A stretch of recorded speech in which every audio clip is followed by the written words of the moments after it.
People will let you down. That's right. They will let you down. No matter what you hear, what they say, they're going to do this, they're going to do that.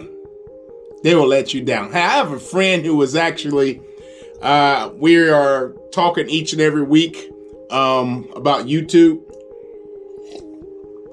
And he said something was kind of jokingly, but was funny.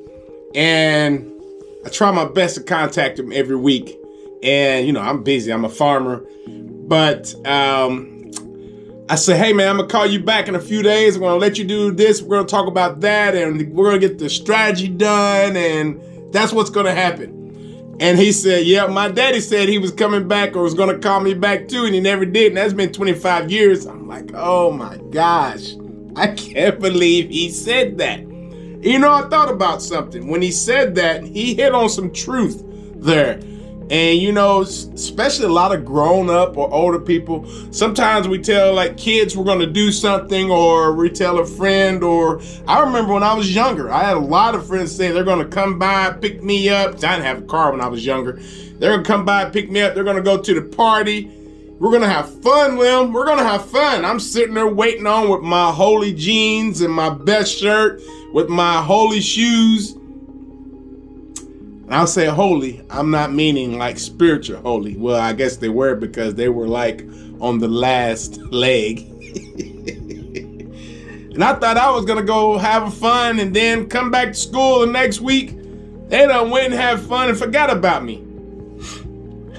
I learned right then and there that I really couldn't depend on people, or shouldn't depend on people. And I thought that I had to either trust myself or trust the ones that were close around me that I truly believed in. You know, each day we go through obstacles and we're trying to hope that, you know, that things are going to go well for us. And when it comes to push and shove, at the end of the day, when you wake up, you have to figure out, hey, what am I going to do today? Or can I trust so-and-so to do this and that? You know, and it's just one of those decisions that you have to make for your life. You know what I mean? That brings me back to another important part here. Like, you know, when you really want to do something, let's say you have a goal or a dream, that's something that's been put in your heart, and you go off and you tell somebody about it. And they always tell people, don't tell others about your dreams. Now I'm like, wow, that's deep. And there's a reason why. Because what was put in your heart was meant for you. I remember waking up, it was so vivid one time, it was 2:15 in the morning. And, you know, that's early for me because I get up at, 3. It's like 3 o'clock right now. And there was this big building in our field over there, in our crops field where we grow wheat. And it was a big pavilion. It was a red building. And it had a section where people could either drive in it or they just corralled in it. And we were serving turkey dinners. And my road is 7 miles long, right, to get to the end of the main road. And then when I drive from the main road all the way to town, it's like 24 something minutes, right? And I had cars lined up from town to my road that were getting turkey dinners. I guess I'm assuming it was for the holiday seasons. And I was thinking, why did I dream that? It was the most vivid dream I ever had in my life. It was so real. I knew everything. I saw the staff. I saw the designs of the building. I'm like, what? It was almost like when they said that, what's his name? Moses, I guess, was trying to go build the ark. Noah, to go build the ark. It was like a dream like that. And I told myself, I'm not going to tell a lot of people about that. They're going to think I'm crazy. Because if I all of a sudden start thinking that I'm going to go build this big building out there, I'm going to get a loan for $500,000-$600,000 for this big pavilion to put out there. And it was huge. It was nice too. And if I do that, like how do I explain that? And then I get started and it doesn't work. And you're going to have people say, no, that's a bad idea. You shouldn't do it. Lemmy's over there trying to build some kind of building that he had from a dream. Remember what I said, whatever's put in your heart was meant for you. Sometimes you shouldn't tell people what your plans are, what your goals are, because, it's the New Year's, baby. Like December 29th, you're getting pumped up because you ate all that Thanksgiving turkey and you already ate the Christmas sweets.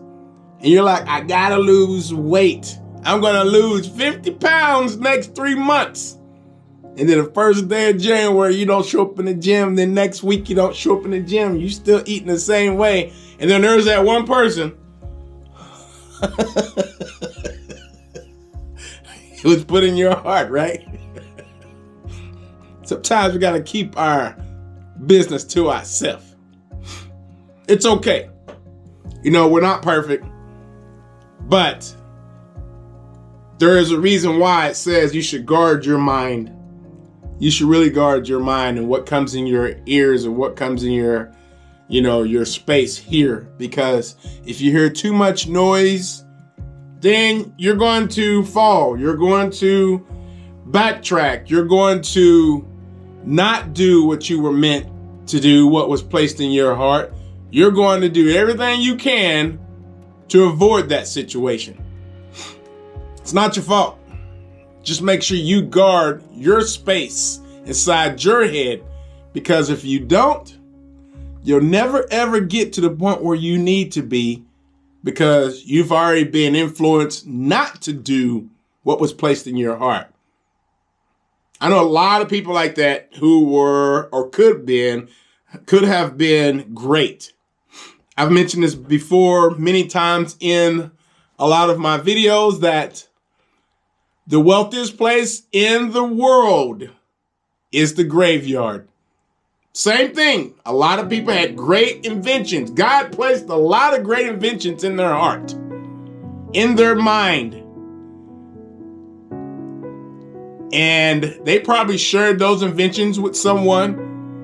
And it took that one person that they looked up to, or that one person that they thought was going to, help them do whatever or get to the next level. And that one person said, that's not going to work. Why would you do that? That's dumb. It happens. It happens. I remember there was an invention I thought about years ago, and I thought it would be great to be put on the market. And a couple of buddies of mine, man, they said, man, you need to figure that out. That's a great idea. And I heard one person tell me, nah, man, you can't do that. You don't have the funds for that. No one's going to give you money. No one's going to help you develop that. And although I have friends around me on the internet who are making millions by the day from the things that they created out of scratch, out of their head, and they're doing completely well because they've learned how to click that off and not listen anymore. But then you had little old Lemmy listening to old Jack, who's never done anything. I don't know any Jacks, by the way. He's never done anything. And for some reason, Jack had an influence on me. Jack is still pushing carts at wherever and all of that. And just, I listened, and I could have had that. And I could have been set up years ago. Yeah, that happens. It's okay. But I've learned my lesson. And you, my friend, should learn your lesson too. Be careful who you listen to and guard your mind. And don't ever forget whatever's placed in your heart was meant for you and meant for you only. You know I love all of y'all. Push like and subscribe if you love this message. Share it with someone who needs it, because it's just not for you. This might be for your parents, your grandparents. They might still be ready to do something. And if you're like 50 and over and you're about to give up, you definitely need to hear this, because there's so much life in you right now. I don't want you to miss out. Hey, go do your thing. Have a great day. I'll talk to you soon. All right.